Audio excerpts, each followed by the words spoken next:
الرحمن الرحيم الحمد لله رب العالمين والصلاة والسلام على خير خلق الله نبينا محمد النبي الأمين صلى الله عليه وعلى آله وصحبه أجمعين أما بعد. Tonight inshallah we will talk about Jam'u الصلوات, combining the prayers, praying two prayers together, Dhuhr and the Asr together, Maghrib and Isha together. So tonight inshallah we will talk about some excuses that allow us to do the combination, the Jama'. For example, the matar, the rain. And we're going to talk about what type of rain that allows us to do the Jama'. And also the snow. Does it have to snow heavily to do the Jama', or any type of snow we can do the Jama'?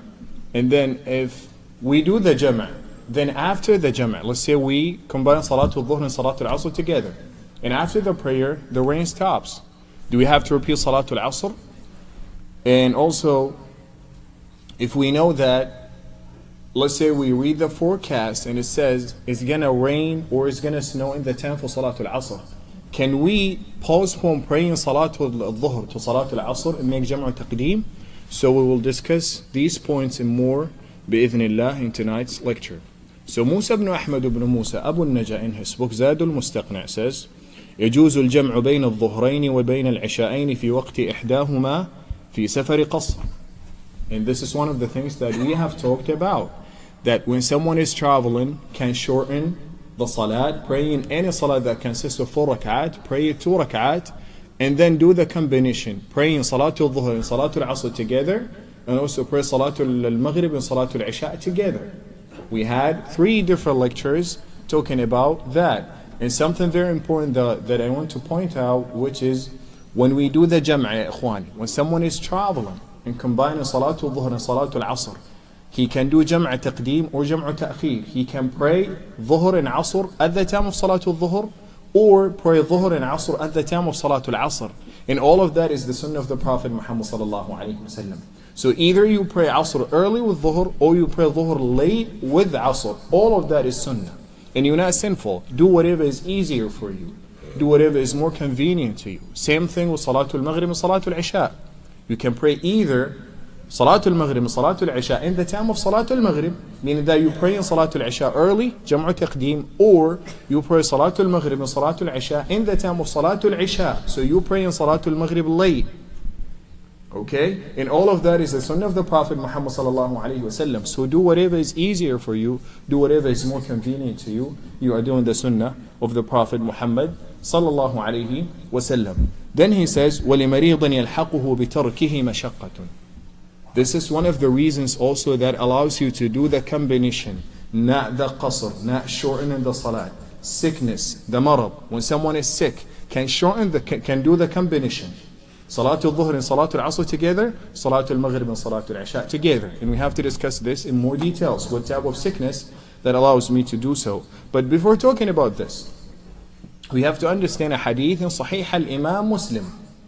Ibn Abbas radiyallahu anhu says, جمع النبي صلى الله عليه وسلم في المدينة بين الظهر وبين العشاء وبين المغرب بين الظهر والعصر وبين المغرب والعشاء من غير خوف ولا مطر. Ibn Abbas radiyallahu anhu says, the Prophet Muhammad sallallahu alayhi wasallam combined or pray together Salatul Dhuhr and Salatul Asr in Al-Madinah Al-Munawwara. And also at the same day, the Prophet Muhammad sallallahu alayhi wasallam prayed Salatul Maghrib and Salatul Isha together. And there was no any fear, and there was no any matar, no rain. So then the listeners that were listening to Ibn Abbas radiallahu anhu asked him why he did that. Ibn Abbas radiallahu anhu says, كَيْ لَا يُحْرِجَ أُمَّتَهُ. So to avoid hardship for his ummah. So from this hadith, the scholars of Islam understood that not just for traveling you can do the combination. You can do the combination for rain, and also you can do the combination for any type of hardship, that if you pray the salawat separately, each prayer on its time is going to be hard on you. So you can do the combination. And one of the excuses is the marad. When someone is sick. When someone is sick, can do the combination. Pray Salatul Dhuhr and Salatul Asr together, and then Salatul Maghrib and Salatul Isha together. But one thing that we have to understand, the sick person cannot shorten the salat. Al-Musafir can do the qasr, meaning that Salatul Dhuhr rak'atayn, Salatul Asr rak'atayn, and Salatul Isha 2 rak'at. But the sick person can do the combination without the qasr. So this, inshallah, is clear. If anything is not clear, akhwani, is'al. Ask me. Ask me. Feel comfortable and ask. You are here to understand.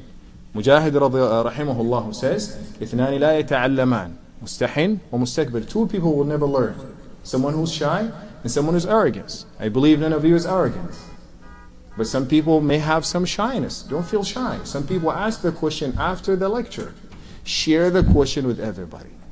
Let everybody, here's the question. This way you benefit and everybody benefits. And even me, I can benefit from the question, because you may ask a question that I do not know the answer.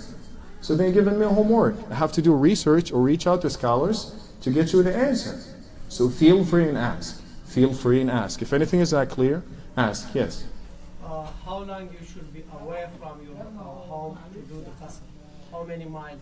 Yeah, this is one of the things that we have talked about in the previous lectures of the travel's prayer. But anyway, in general, whatever is considered traveling in people's understanding, we do not have any limited distance or any fixed distance that if you travel you can do the qasr. Some scholars said is 48 miles, but they do not have any hadith, any proof from the sunnah that the Prophet Muhammad said that.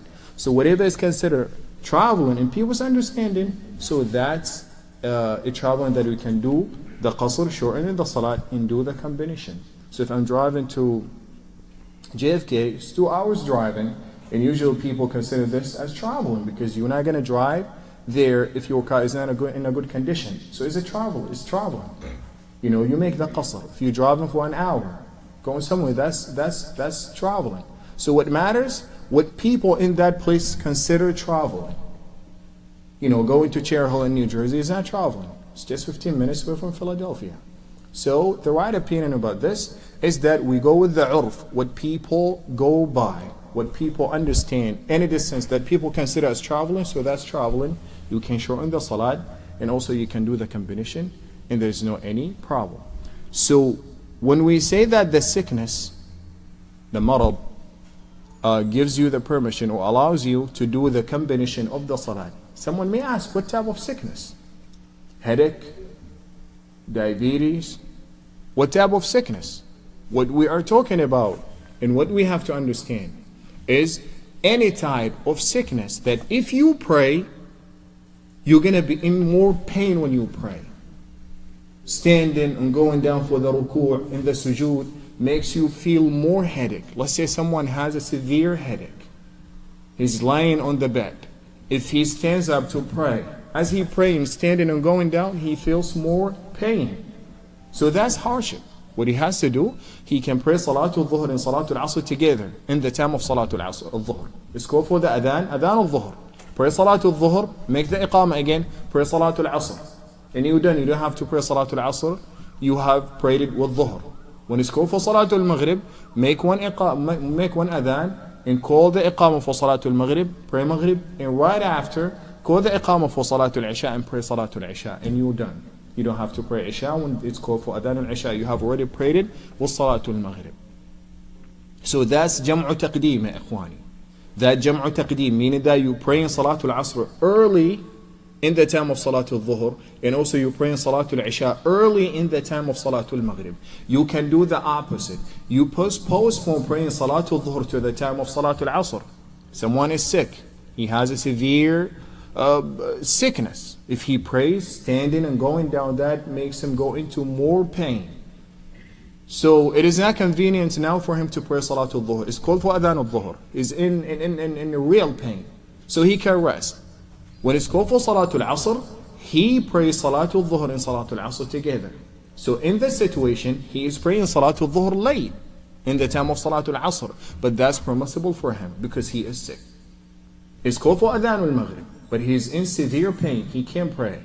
He can stay on the bed and wait till the time for Adhan al-Isha. When it's called for Adhan al-Isha, then he can pray Salatul Maghrib and Salatul Isha together. Jam'u Ta'khir, he's praying Salatul Maghrib late. Inshallah, this is clear. Wadah ya ikhwani. Yes. Which salah you pray first? You pray in order. Let's say you pray in Salatul Maghrib and Salatul Isha in the time of Salatul Maghrib. Alright? You pray Maghrib first and then Isha. All together in the time of Salatul Maghrib. And you can do the opposite. Praying Maghrib and Isha in the time of Salatul Isha. But you first pray Maghrib then Isha in order. Okay? So this is clear inshallah. ما نتحدث عنه يا إخواني هو الجمع. مما نعرف أنه يجمع لأجل السفر. المرء يقصر الصلاة الرباعية الظهر والعصر والعشاء وأيضا يجمع يصلي الظهر والعصر سوية ويصلي المغرب والعشاء سوية. إما أن يصلي جمع تقديم أو جمع تأخير. هذا جائز له. هذا كله من السنة. بعض الناس يظن أنه لو جمعت جمع تأخير بمعنى أنك صليت الظهر والعصر في وقت العصر فأنت آثم. لست بآثم. أنت على السنة. تفعل ما هو أيسر لك. أنا مسافر صعب علي أن أقف في المنطقة التي أنا فيها الآن وأسوق وهو وقت صلاة الظهر. بإمكاني أن أنتظر إلى أن أصل ثم أصلي. عندما أصل سيكون هو وقت صلاة العصر فأصلي جمع تأخير. وهذا تكلمنا عنه في الدرس الماضي أنه يجوز الجمع والقصر في السفر. ما سنتحدث عنه اليوم أسباب أخرى غير السفر تبرر وتعطيك وتأذن لك بجمع الصلاة بدون القصر. في السفر نقصر ونجمع. لكن هذه الأسباب التي سنتكلم عنها الليلة تبيح لك الجمع بدون قصر. فالرباعية تصليها 4 وتجمع. تصلي الظهر والعصر سواء والمغرب والعشاء سواء. من الأسباب المبيحة للجمع المرض. فالمرض إن كان المرء في مرض شديد. لكن الناس يسألون أي نوع من المرض يحل الجمع؟ أي مرض إذا صليت بسببه يزداد عليك الألم وتكون في ألم شديد سواء كان صداعا أو كان مغصا أو أي نوع من أنواع الأمراض. نسأل الله أن يعافينا جميعا. فمن كان في مرض والصلاة تؤثر فيه وتزيده ألما فيجوز له الجمع.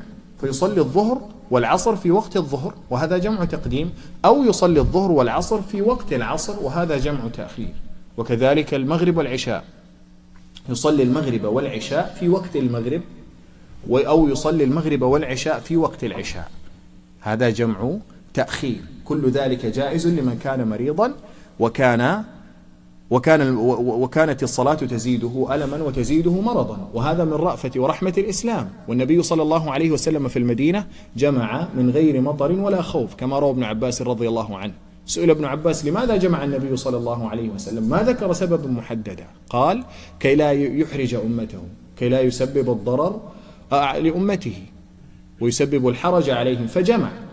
فمن هذا العلماء أخذوا بأنه أي أمر فيه مشقة ومن أهم الأمور الأمراض. فمن كان مريضا بمرض صلاته تزيده مرضا وألما فيجمع الصلاة. ودين الإسلام دين الرحمة. دين الإسلام دين الرحمة. فيجوز للمريض أن يجمع. Okay, so this is وبين العشاءين لمطر يبل الثياب ووحل وريح شديدة باردة. So we have talked about the rain. No, we talk about the marad, the sickness, and now we talk about the matar, the rain. When it's raining, so it's permissible to combine the salawat. Pray Salatul Dhuhr and Salatul Asr together, and Salatul Maghrib and Salatul Isha together. Because of what? Because of the hardship. If it's raining, we pray Salatul Dhuhr, and then we go home, and we have to come back again to pray Salatul Asr. There's hardship in there.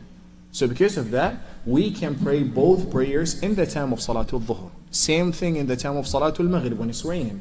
We pray Al-Maghrib and Al-Isha together in the time of Salat Al-Maghrib.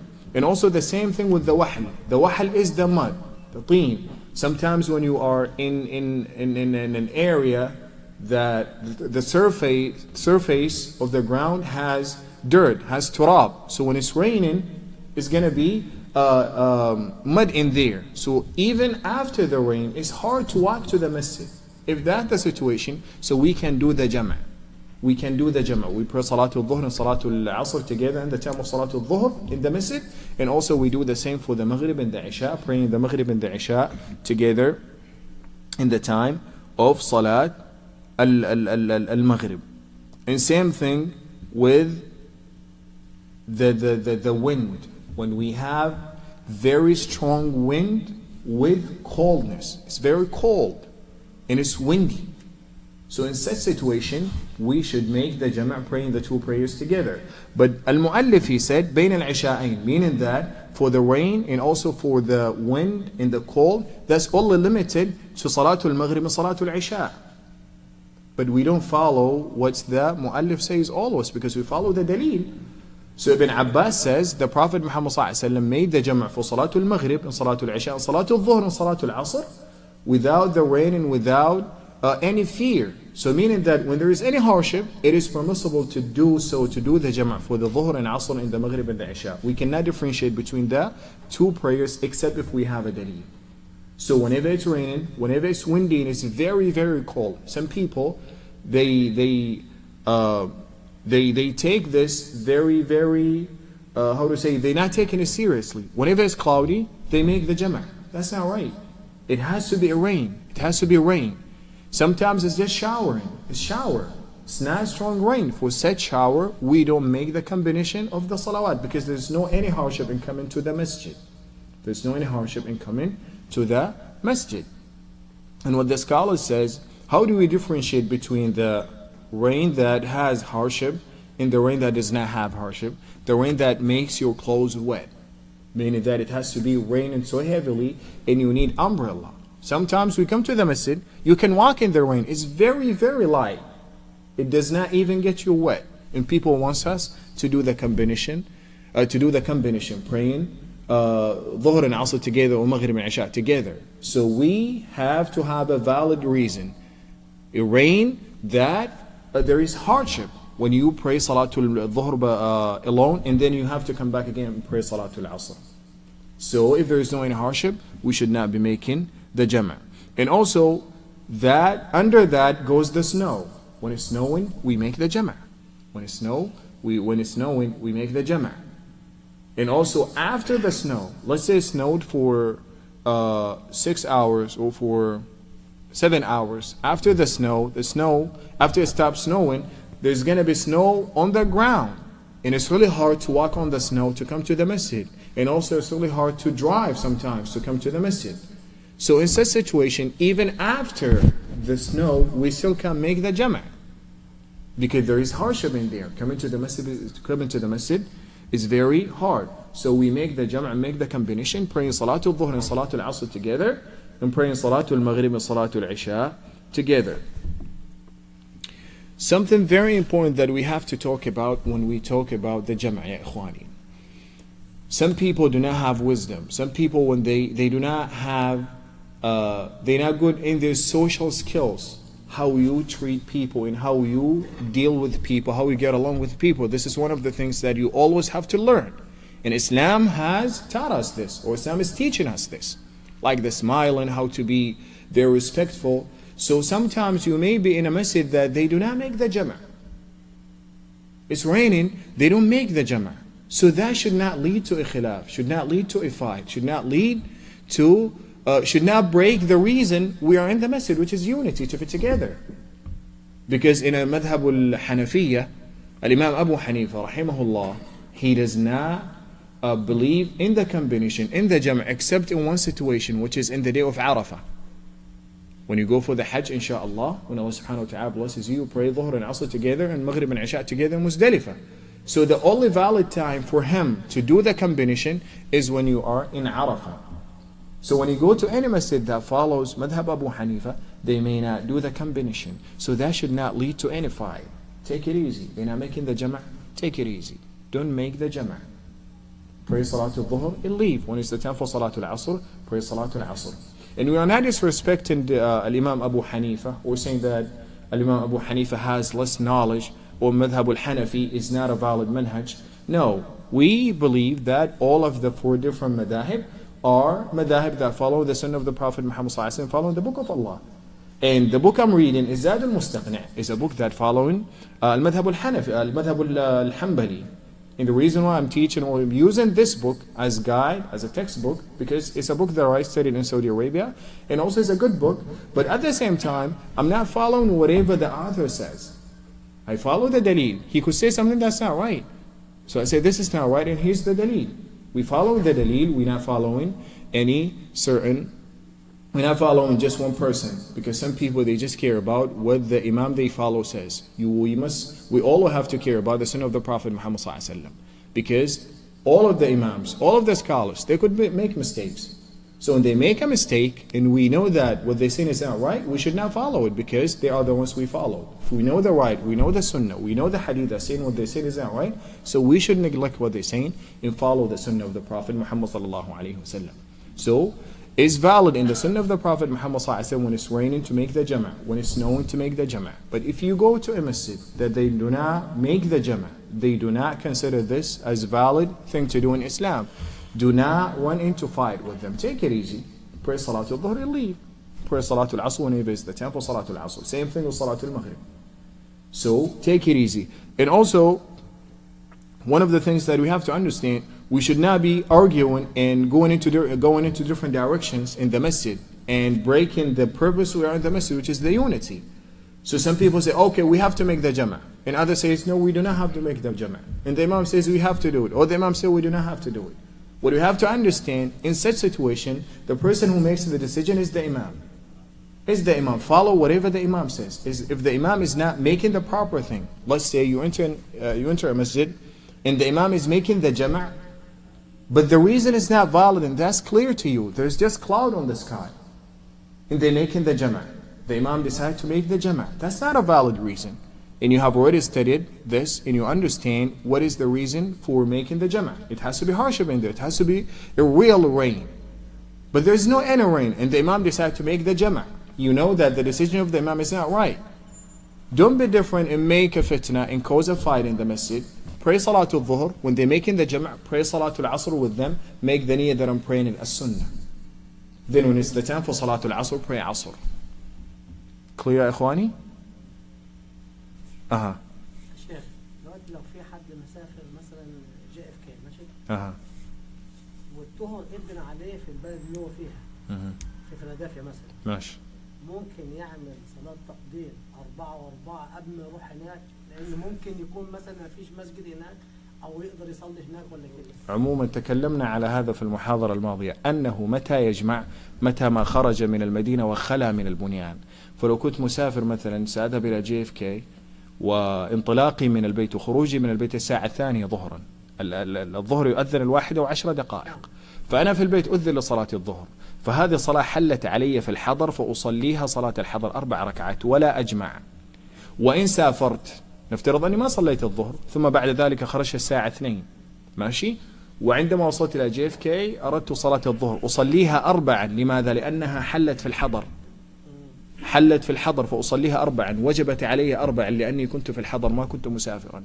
والعكس مثلا نفترض أني مسافر وكنت راجع من JFK وصلت الطائرة وأنا راجع إلى البيت أذن لأذان المغرب وأنا أقود السيارة راجعا إلى البيت.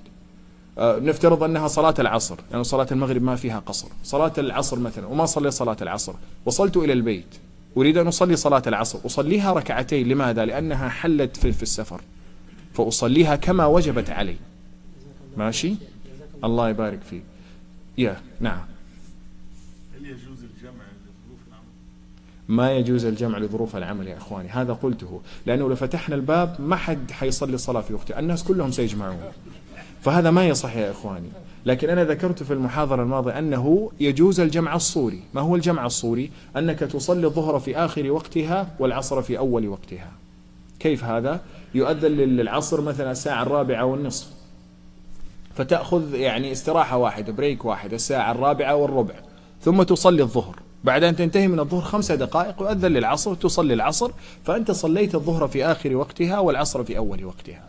أما أن نقول يجوز الجمع للعمل فالناس لن يصلوا الصلوات في وقتها، سيجمعون كل الصلوات وبعدين سيقول لك في مباراة نجمع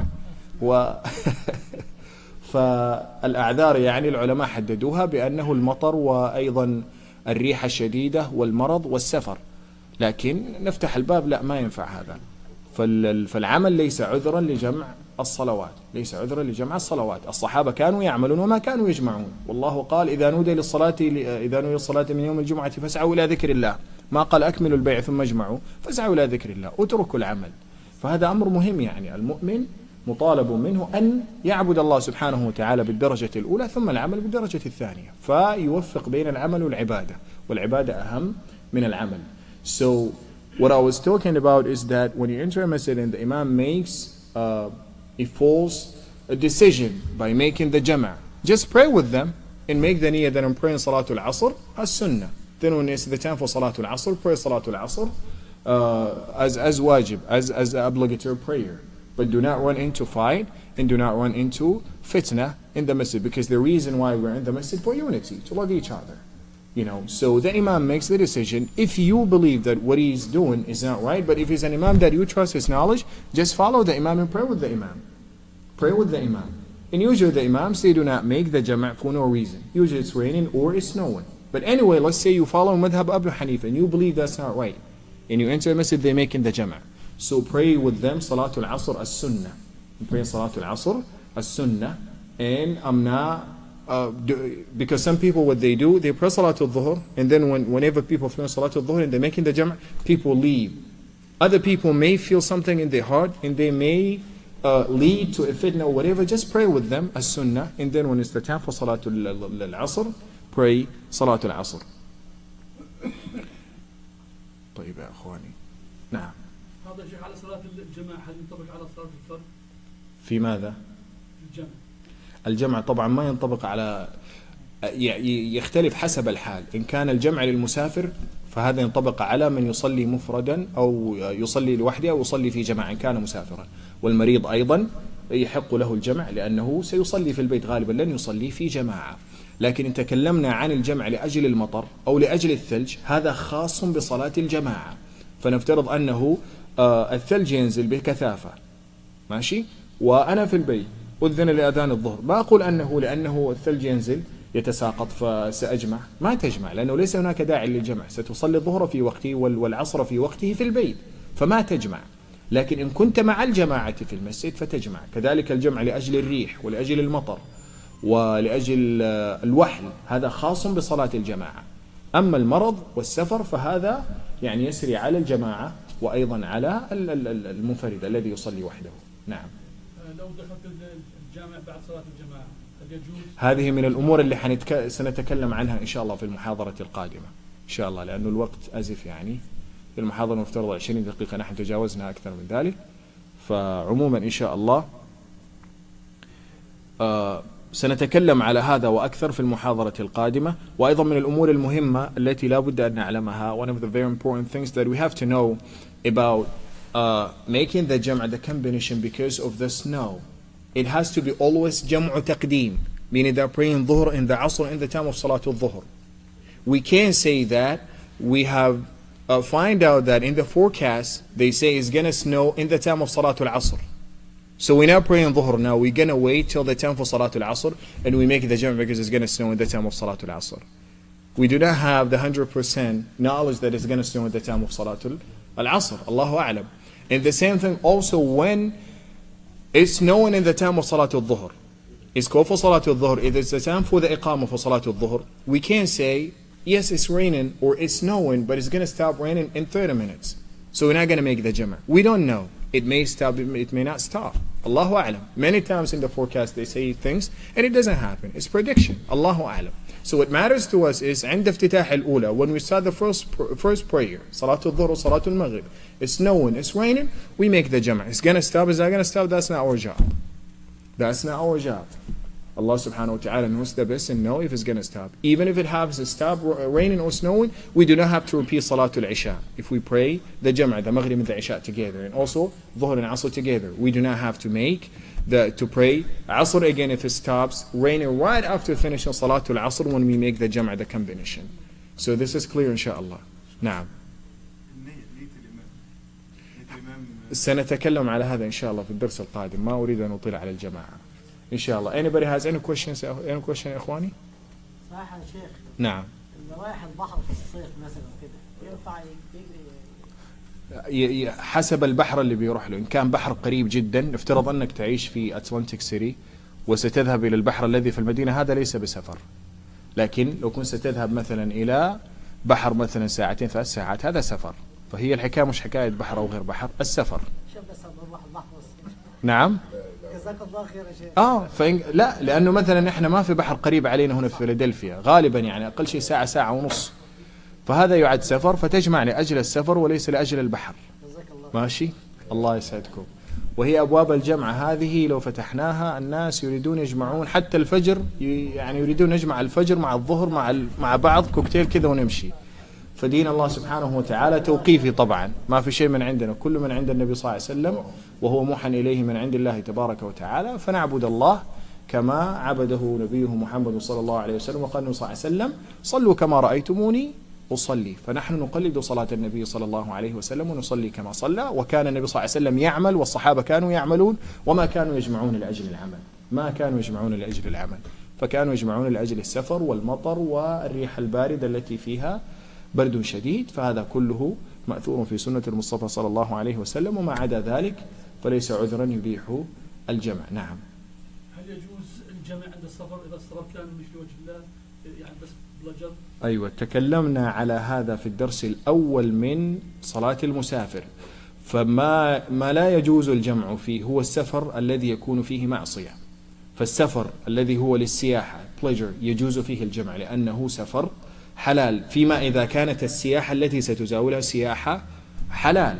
مثلا شخص يذهب إلى أهله وسيزور مدن قريبة لأهله وكذا، غالبا هذه سياحة حلال. لكن من يذهب إلى أماكن لكي يرقص ويشرب الخمر ويفعل أمور الله حرمها، فهذا سفر معصية، فلا يجوز له الجمع. كذلك من ذهب لتجارة غير جائزة، سيسافر ويشتري مخدرات أو يشتري أمور، يشتري لحم الخنزير ويبيعه للناس، فهذا سفر محرم لأنه سيزاول عملا محرما في سفره، فلا يجوز له الجمع.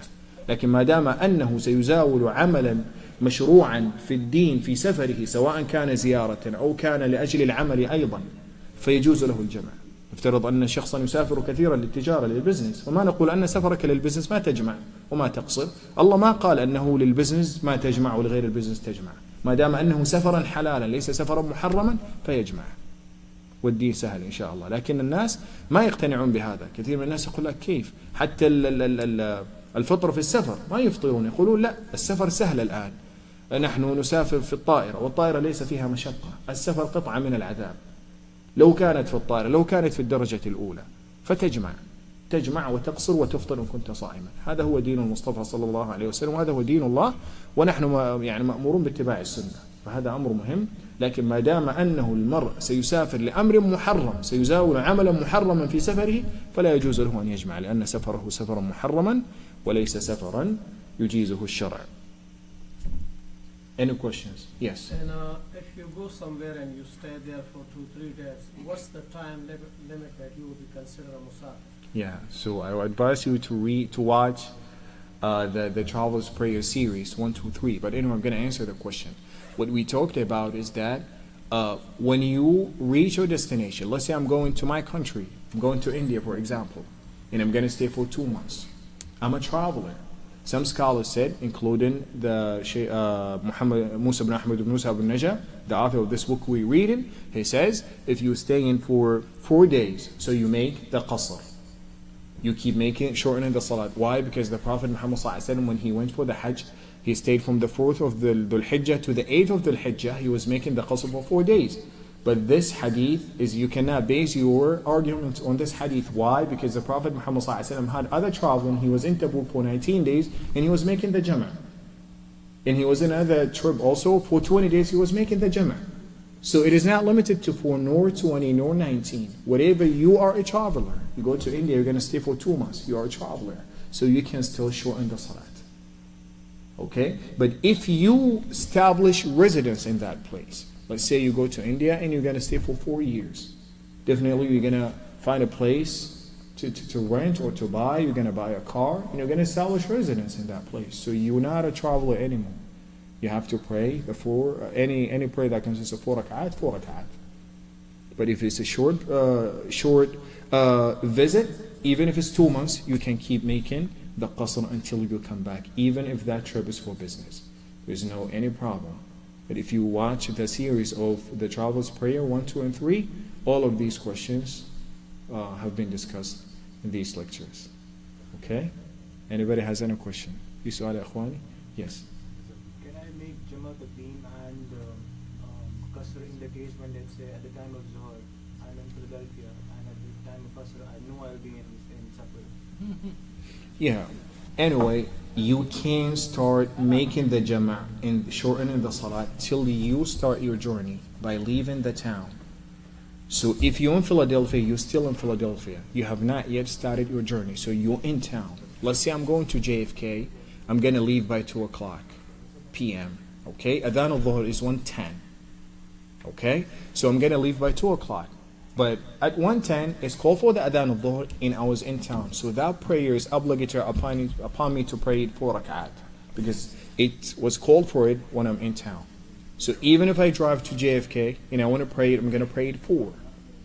Okay? But let's say I started driving at 11 o'clock. Alaykum as-salam. Going to JFK. I'm on the way. By 1:10, they have called for the Adhan. Then I reach JFK by 4 o'clock. For example, let's say I'm taking the shuttle. It's going to go to different airports picking up people. So it's going to take more time than a private car. If you drive with your car, it's going to be 2 hours. But if it's a shuttle, it could take up to 4 hours. So I reach by 4 o'clock and they call for Adhan al-Asr. So I'm okay. Salatul Dhuhr, it was called while I was in the shuttle and I was out of town. I was out of Philadelphia. So that salat, it was obligatory upon me as a traveler. So I'm going to pray I'm going to pray that salah, which is the Dhuhr and Salatul Asr together. You got it? But when you're in town, you have not yet left the town, you're still in town. So let's say I'm traveling and I'm leaving by 2 o'clock. They call for the Adhan at 1:10. I come to the Masjid. I can't say, okay, I'm traveling, so I'm going to make the Jama'. No, you're still in town. You're going to pray it as us. You're not yet started your travel. Okay? طيب جزاكم الله خيرا بارك الله فيكم على حسن الاستماع وصلي اللهم وسلم وبارك وأنعم على نبينا محمد